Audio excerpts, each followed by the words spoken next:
Assalamualaikum warahmatullahi wabarakatuh. Jadi kami di sini akan membahas tentang apa itu prototyping.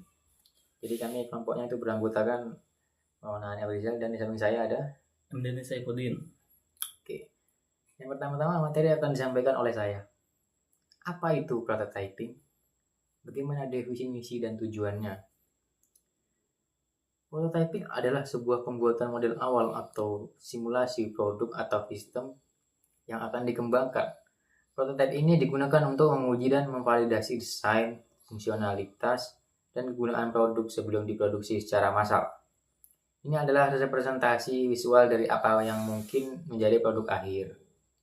Dan tujuan prototyping adalah untuk mendapatkan umpan balik dari pengguna dan pemangku kepentingan lainnya, sehingga perbaikan dan penyempurnaan juga dapat dilakukan sebelum produk akhir dirilis.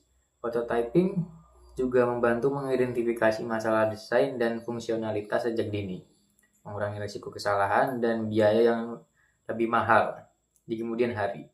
Hal ini juga memungkinkan eksplorasi ide yang lebih dalam.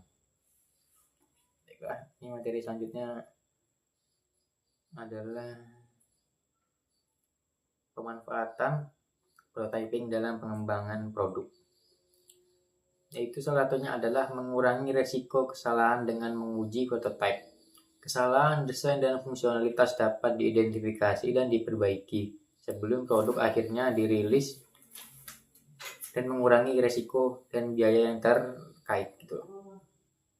Yang kedua adalah meningkatkan kualitas produk dan umpan balik dari pengguna dan pemangku kepentingan lainnya, memungkinkan perbaikan dan penyempurnaan yang berkelanjutan, meningkatkan kualitas produk secara keseluruhan.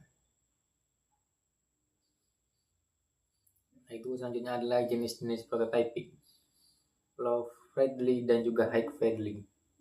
Yang pertama adalah low friendly, yaitu prototipe yang lebih detail dan realistis, dibuat menggunakan alat software khusus cocok untuk menguji fungsionalitas dan kegunaan produk.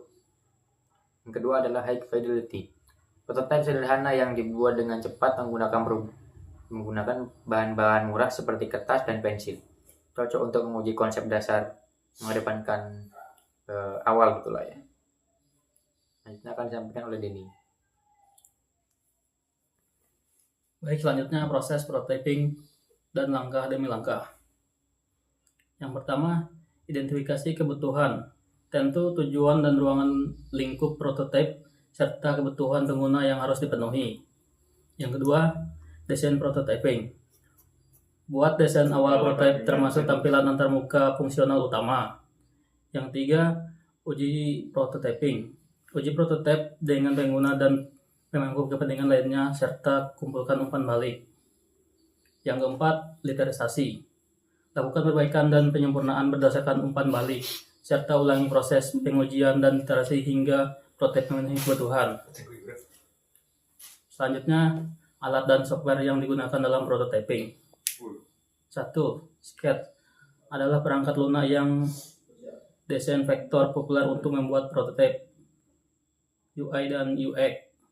2. Figma adalah alat desain kolaboratif berbasis cloud yang memungkinkan tim bekerja sama secara real time. Yang tiga, Adobe XD, software prototyping yang terintegrasi dengan ekosistem Adobe Creative Cloud. Studi kasus, contoh sukses penggunaan prototyping. 1. Airbnb menggunakan prototyping untuk menguji dan memvalidasi konsep platform mereka sebelum diluncurkan. Hal ini membantu mereka mengidentifikasi masalah kegunaan dan perbaikan desain menghasilkan platform yang sukses dan populer. Yang kedua, Dropbox menggunakan prototyping untuk menguji dan memvalidasi layanan penyimpanan cloud mereka, mengumpulkan umpan balik pengguna dan memperbaiki desain sehingga menghasilkan layanan yang mudah digunakan dan populer. Tantangan dalam prototyping dan cara mengatasinya. 1. Keterbatasan waktu. Alokasikan waktu yang cukup untuk prototyping dan prioritaskan fitur-fitur penting. 2. Keterbatasan biaya. Gunakan alat dan software yang terjangkau dan fokus pengujian fitur utama. Yang tiga, umpan balik pengguna, libatkan pengguna sejak awal dengan dan dengarkan umpan balik mereka secara seksama. Kesimpulannya, dengan memahami kesimpulan ini, Anda menerapkan prototyping secara efektif dalam proyek pengembangan produk Anda. Langkah selanjutnya, Anda dapat memulai bereksperimen dengan berbagai alat dan software prototyping, serta melatih kemampuan Anda dalam mengumpulkan dan menganalisis umpan balik dari pengguna.